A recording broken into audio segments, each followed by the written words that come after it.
Jokowi jadi ketua umum. PSI pasti 5 besar pemilu 2029. Indonesia tengah memasuki fase baru dalam politik nasional. Setelah 1 dekade kepemimpinan Presiden Joko Widodo yang menorehkan berbagai capaian monumental dalam pembangunan infrastruktur, reformasi birokrasi, dan stabilitas ekonomi makro, kini spekulasi politik bergerak ke arah yang lebih dinamis. Isu hangat yang menggelinding dan menggugah perhatian publik adalah potensi Jokowi menjadi Ketua Umum Partai Solidaritas Indonesia, PSI, sebuah partai muda yang dikenal memiliki basis ideologis pro-reformasi, anti-intoleransi, dan mewakili semangat generasi milenial dan Gen Z. Wakil Ketua Umum Projo, Freddy Damanik, menjadi salah satu tokoh pertama yang secara terbuka menyatakan keyakinannya. Jika Jokowi memutuskan untuk memimpin PSI, maka partai ini bukan hanya lolos parliamentary threshold, tapi bahkan bisa menembus 5 besar pemilu legislatif 2029. Saya percaya partai ini bisa menjadi partai besar, setidaknya 4 besar dalam Pileg 2029, ujar Freddy pada Senin 19 Mei melalui layanan pesan.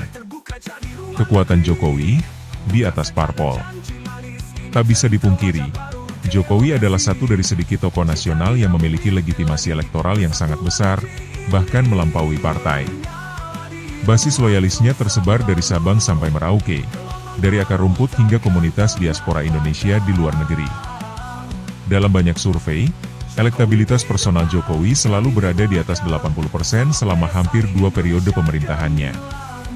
Kekuatan ini bukan semata karena jabatan, melainkan karena kedekatannya dengan rakyat, gaya belusukan yang konsisten, serta rekam jejak kerja nyata yang dapat dilihat dan dirasakan langsung. Namun pertanyaannya, kemana kekuatan besar ini akan diarahkan setelah Jokowi tak lagi menjadi presiden? Freddy Damanik menjawab dengan lugas, kekuatan besar ini butuh saluran politik yang baru, segar, dan bersih. Bukan partai lama yang penuh beban masa lalu, tetapi kendaraan politik yang siap membawa semangat transformasi Jokowi ke masa depan. Dan PSI, menurut Freddy, adalah satu-satunya partai yang saat ini paling dekat dengan semangat dan narasi Jokowiisme. PSI dan jalan panjang menuju parlemen. Partai Solidaritas Indonesia bukan pendatang baru dalam dunia politik, namun langkah mereka memang tak semudah membalikan tangan. Meski 2 kali mengikuti pemilu, 2019 dan 2024, PSI gagal menembus ambang batas parlemen 4%. Banyak pengamat menilai partai ini masih kekurangan figur pemersatu dan tak cukup dikenal di daerah. Namun, tak sedikit pula yang melihat potensi luar biasa dari PSI karena keberanian mereka membawa isu-isu yang jarang disentuh partai lain, transparansi dana publik, anti korupsi, pluralisme, dan keberpihakan terhadap kaum muda dan perempuan. Dengan masuknya Jokowi sebagai figur utama, maka gap antara potensi dan realisasi itu bisa tertutup.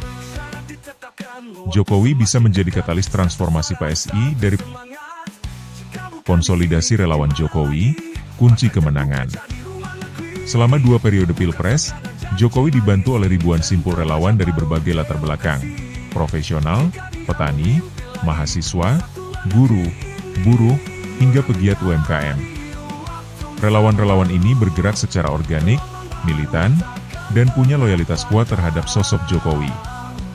Namun hingga kini, mereka belum memiliki rumah politik yang solid dan terorganisir secara nasional. PSI bisa menjadi jawaban atas kebutuhan itu. Freddy menyatakan bahwa konsolidasi seluruh relawan Jokowi ke dalam tubuh PSI akan menjadi kekuatan tak terbendung di pemilu 2029.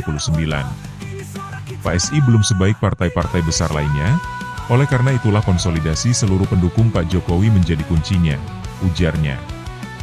Dengan pengalaman dan jejaring relawan yang sudah teruji 2 kali Pilpres, Jokowi bisa memobilisasi dukungan akar rumput untuk memastikan PSI tidak sekadar lolos ke Senayan, tetapi mengisi kursi-kursi penting di parlemen. Partai super terbuka. Mimpi Jokowi untuk demokrasi sehat. Isu lainnya yang muncul adalah kemungkinan Jokowi membentuk partai baru. Namun Freddy mengingatkan bahwa membentuk partai baru memerlukan waktu, energi, dan pengorbanan besar. Salah satu pertimbangan utama Jokowi adalah menciptakan partai super terbuka, sebuah partai yang benar-benar egaliter, meritokratis, dan akuntabel. Prinsip ini sangat resonan dengan sistem pemilu raya 2025 yang digagas PSI. Dalam sistem ini, Setiap anggota partai dari Jakarta hingga Papua memiliki hak suara untuk memilih ketua umum. Tidak ada sistem oligarki. Tidak ada kongres rekayasa. Satu anggota, satu suara. Inilah demokrasi internal yang sejati, dan sangat sejalan dengan filosofi kepemimpinan Jokowi yang anti-elitisme dan pro-rakyat.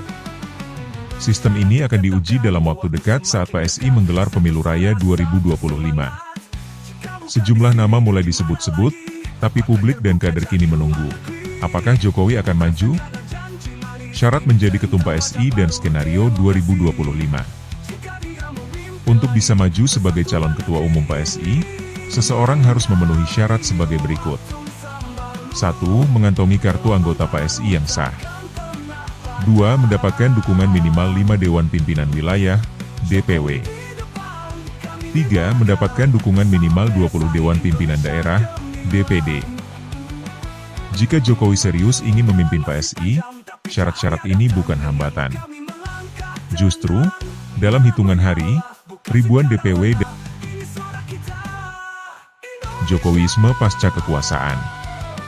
Kini, masyarakat menyaksikan bagaimana Jokowi akan mengisi peran strategis setelah tak lagi menjabat presiden. Apakah ia akan memilih jalan diam seperti beberapa presiden terdahulu? Atau justru aktif membangun institusi politik baru yang melampaui sekadar kekuasaan? PSI memberikan kemungkinan untuk itu. Sebuah platform politik jangka panjang untuk menyemaikan nilai-nilai kepemimpinan Jokowi, kerja konkret, keberpihakan pada rakyat, pembangunan inklusif, dan pemerintahan yang bersih. Apabila Jokowi memimpin PSI, maka peta kekuatan politik Indonesia akan berubah total. PSI bisa menjadi batu loncatan untuk perubahan struktur kepartaian yang selama ini dikuasai oleh dinasti dan oligarki.